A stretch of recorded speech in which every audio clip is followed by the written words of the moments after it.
안녕하세요. 서울부민병원입니다.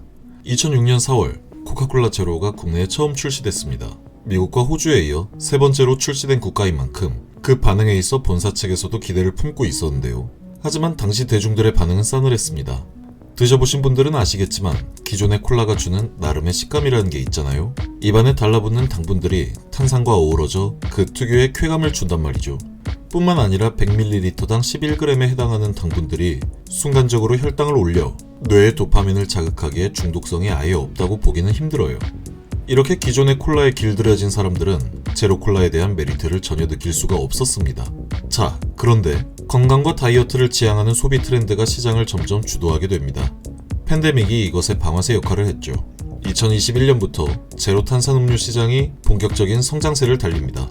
콜라뿐만 아니라 사이다, 각종 과일맛 탄산음료까지 저마다 제로를 붙여가며 라인업을 키워가고 있는데요.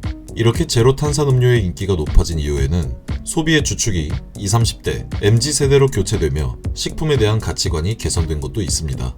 MZ세대들은 고칼로리 음식과 함께 즐기는 제로 탄산음료를 마지막 양심이라고 할 정도로 이제 그것은 하나의 심적 안정이자 더 나은 선택으로 인식되고 있습니다. 하지만 짚고 넘어갈 필요가 있겠습니다. 제로 탄산음료는 과연 전혀 건강에 지장이 없을까요? 탄산음료에는 인산이 함유됩니다. 바로 이 인산이 탄산음료 특유의 톡 쏘는 산미를 만들어내죠. 탄산음료와 위스키의 공통점이라면 pH 2.5에서 3.0 수준의 강산성이라는 것인데요. 이러한 강산성 물질이 들어오면 우리 몸은 재빨리 산도를 중화하는 시스템으로 돌입합니다. 그 이유는 인체의 주요 구성 물질인 단백질이 pH에 극도로 민감하기 때문이죠. 혈액의 평균 pH를 유지하기 위해 중화의 역할을 담당하는 피 속 칼슘들을 소모하게 되는데요. 이것이 다 소진되면 부갑상선에서 호르몬을 방출합니다. 이 부갑상선 호르몬은 뼈를 미세하게 파괴하는 파골세포를 활성화시키는데 이러한 방식으로 뼈를 손실을 통해 칼슘을 혈액으로 더 보충시키는 원리이죠. 미세하게 파괴된 뼈는 나중에 조골세포에 의해 다시 복구되는데 이것을 방해하는 요소 역시 제로 탄산음료에 존재합니다. 이번엔 성분이 아니라 포장 용기 얘긴데요. 온라인을 통해 대용량으로 음료를 구매하는 소비자들도 늘고 있는 추세죠. 500ml 이상의 용량부터는 페트병 용기에 담기는데 이 페트가 폴리에틸렌 테레프탈레이트의 이니셜인 거 알고 계셨나요? 여기서 프탈레이트라는 것이 딱딱한 플라스틱을 부드럽게 만드는 화학물질이거든요. 이 화학물질은 내분비계를 교란시키는데 특히 조골세포의 활동을 방해하는 것으로 밝혀졌습니다. 자, 정리하자면 제로 탄산음료가 칼로리는 조절됐지만 뼈에 대한 부정적 요소까지 조절된 것은 아니라는 것입니다. 물론 제품 하나에 해당하는 그 양들은 경미하다 할 수 있지만 칼로리가 없다 해서 마음껏 마시는 상황이라면 골밀도에 대한 악영향도 무시할 수 없겠죠. 20, 30대의 골다공증 진단율이 증가하고 있다는 뉴스를 보자니 제로 탄산음료 역시 너무 관대하게만 받아들일 건 아니라 생각합니다. 골다공증은 환절기에 갑작스러운 골절 위험을 증가시키거나 허리나 고관절의 통증을 유발하기도 하는데요. 평소 제로 탄산음료를 즐기신 분들 중 딱히 다친 적도 없는데 관절에 통증이 호소된다면 병원을 찾아 골밀도 검사를 받는 것도 하나의 예방책이겠습니다.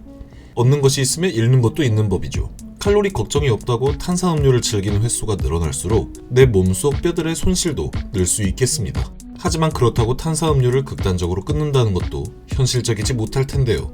만약 많은 양의 제로 탄산음료로 인해 뼈에 손실이 온다 하더라도 조골세포의 작용을 통해 다시 복구될 수 있으니 뼈 합성에 관련된 영양을 챙기는 것이 중요하겠지요. 그럼 탄산음료 마시면서 칼슘 잘 챙겨 먹으면 되겠네 라고 생각하실 수 있지만 더 아셔야 할 것이 있습니다. 칼슘을 챙겨 먹는다고 해서 모두 흡수가 되는 것은 아니거든요. 섭취된 칼슘의 70% 이상은 장에서 흡수됩니다. 하지만 이 양도 반드시 보장된 것은 아닌데 칼슘의 수송과 흡수에 있어 관여하는 또 다른 영양소가 있기 때문이죠. 바로 비타민 D입니다. 활성 형태의 비타민 D는 장내 칼슘 채널에 대한 칼슘의 유입량과 장세포 내부로의 전이량을 모두 높이는데요. 비타민 D가 결핍되면 섭취하는 칼슘의 흡수율이 반 이하로 떨어진다고 하죠. 때문에 뼈가 다시 합성할 수 있기 위해서는 최적의 비타민 D 수치를 유지하며 질 좋은 칼슘을 섭취해야 할 것입니다. 자, 그러면 비타민 D와 칼슘을 효과적으로 얻기 위한 방법은 무엇일까요? 비타민 D를 햇빛 비타민이라고도 부릅니다. 피부가 자외선에 노출될 때 체내에서 생합성되기 때문입니다. 하지만 한국인 80% 정도가 비타민 D 결핍이라고 하는데요. 실내에서 보내는 시간이 대부분인 이유도 있지만 위도가 35도보다 높으면 지표면에 자외선이 잘 도달하지 못하는 이유도 있습니다. 위도가 33에서 38도인 우리나라의 경우 늦가을부터 초봄까진 음식이나 영양제를 통해 비타민 D를 충당해야 합니다. 다음은 칼슘인데요. 사실 칼슘은 흡수가 까다로운 미네랄입니다. 위장 내에서 위산에 의해 용해를 거쳐야 하기 때문이죠. 평소 위 건강을 잘 유지하는 것이 우선시 되겠고요. 만약 위산의 분비가 잘 안 되는 경우라면 구연산 칼슘과 같이 용해가 더 수월한 영양제를 이용하는 것도 방법이겠습니다. 자, 이와 같은 방법을 통해 뼈 손실에 대한 우려를 덜 수 있을 텐데요. 하지만 뼈 다시 합성시키면 되지 라는 마음으로 제로 탄산음료를 너무 과하게 마시는 것도 현명하진 않을 것입니다.